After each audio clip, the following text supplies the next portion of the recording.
ಸ್ನೇಹಿತರೆ, ಕೆಲವರು ವಿತಂಡವಾದಗಳು ಮಾಡುವಂತಹ ತರ್ಕ ಪಂಡಿತರು ನಿಮಗೆ ಸುತ್ತಮುತ್ತ ಸಿಗ್ತಾರೆ ನಾಡಲ್ಲಿ, ನಿಮ್ಮ ಸ್ನೇಹ ವರ್ಗದಲ್ಲಿ. ದಯಮಾಡಿ ಇಂಥವ್ರ ಹತ್ರ ನೀವು ಹೆಚ್ಚಾಗಿ ಸಮಯವನ್ನು ಕಳೆದ್ರೆ ನಿಮ್ಮ ಅತ್ಯಮೂಲ್ಯವಾದ ಜೀವನವನ್ನು ಹಾಳು ಮಾಡ್ಕೊಳ್ತೀರಾ.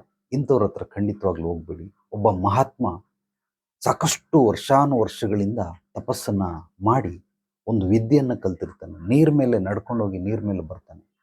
ಅದನ್ನ ಆ ತರ್ಕ ಪಂಡಿತನಿಗೆ ಹೇಳಿದ್ರೆ, ನನ್ನ ಮಗನಿಗೆ ಈಜಾಡಕ್ ಬರಲ್ಲ, ಅದಕ್ಕೋಸ್ಕರ ನಡ್ಕೊಂಡು ಹೋಗ್ತಾನೆ ಅಂತ ಹೇಳ್ತಾರೆ. ಅಂದ್ರೆ ಇವ್ರಿಗೆ ಏನು ಒಳ್ಳೇದಿದೆಯೋ ಅದನ್ನ ಹೇಳಿದ್ರೆ ಅದನ್ನ ವಿರುದ್ಧವಾಗಿ ಕೆಟ್ಟದಾಗಿ ಬಿಂಬಿಸ್ತಾರೆ.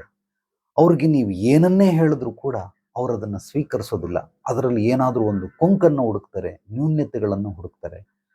ಆ ನ್ಯೂನ್ಯತೆಗಳು ನಿಮಗೆ ಕಿವಿಗೆ ಬಿದ್ದಾಗ ಇವನು ಆಡ್ತಾ ಇರೋದು ಸತ್ಯವಾದ ಮಾತು ಅಂತ ಅನಿಸುತ್ತೆ. ಆದರೆ ಖಂಡಿತವಾಗಲೂ ನಿಮ್ಮ ಜೀವನವನ್ನ ಕೋತಿ ತಾನು ಕೆಡದಲ್ಲ ವನ ಎಲ್ಲ ಕೆಡಿಸ್ತು ಅಂದಂಗೆ ನಿಮ್ಮ ಜೀವನವನ್ನು ಕೂಡ ಹಾಳು ಮಾಡ್ತಾ ಇರ್ತಾನೆ.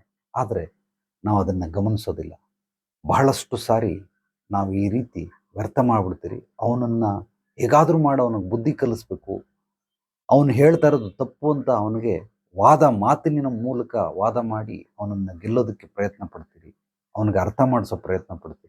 ಅಷ್ಟರಲ್ಲಿ ನೀವೇ ಕುಂದೋಗ್ಬಿಡ್ತೀರಾ, ಕುಸ್ತೋಗ್ಬಿಡ್ತೀರಾ. ನಿಮಗೆ ಅನಾರೋಗ್ಯ ಬಂದ್ಬಿಟ್ಟಿರುತ್ತೆ. ನಿಮ್ಮ ಶಕ್ತಿ ಚೈತನ್ಯ ವ್ಯಯ ಆಗ್ಬಿಟ್ಟಿರುತ್ತೆ. ಬುದ್ಧಿ ಜ್ಞಾನ ನಯಾ ಪೈಸಕ್ಕೆ ಉಪಯೋಗಕ್ಕೆ ಬರಲ್ಲ.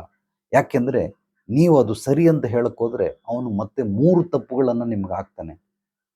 ಆ 3ರಲ್ಲಿ ಯಾವುದನ್ನೋ ಒಂದನ್ನು ಹಿಡ್ಕೊಂಡು ನೀವು ಮತ್ತೆ ಹೇಳಕ್ಕೆ ಹೋದರೆ ಮತ್ತೆ 3 ಆಗ್ತಾ ಇರ್ತಾನೆ. ಅಂದರೆ 1ಕ್ಕೆ 3ರಷ್ಟು ಅಜ್ಞಾನ ನಿಮಗೆ ಪ್ರಾಪ್ತಿ ಆಗ್ತಾ ಇರ್ತದೆ. 1ಕ್ಕೆ 3ರಷ್ಟು ಕೋಪ ನಿಮಗೆ ಬರ್ತಾ ಇರ್ತದೆ, ರೋಷ ಬರ್ತಾ ಇರ್ತದೆ.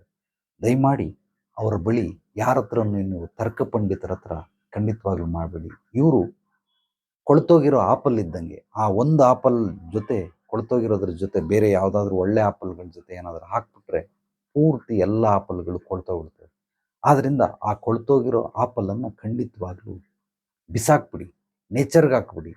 ಅದು ಅದ್ಭುತವಾಗುತ್ತೆ. ಅಥವಾ ಆ ಕೊಳತಂಥ ಭಾಗವನ್ನು ಕಟ್ ಮಾಡಿ ಉಪಯೋಗಿಸೋದಕ್ಕೆ ಪ್ರಯೋಗಿಸಿ. ಬಟ್ ಇದನ್ನು ಬಿಟ್ಟು ಅವ್ರ ಹತ್ರ ಏನಾದರೂ ಹೆಚ್ಚು ಕಾಲಗಳನ್ನೇನಾದರೂ ನೀವು ಕಳೆದ್ರೆ ಖಂಡಿತವಾಗ್ಲೂ ನಿಮ್ಮ ಜೀವನ ವ್ಯರ್ಥ ಆಗುತ್ತೆ. ನಾನು ಹೇಳೋದನ್ನು ಹೆಚ್ಚಾಗಿ ಮನನ ಮಾಡಿ.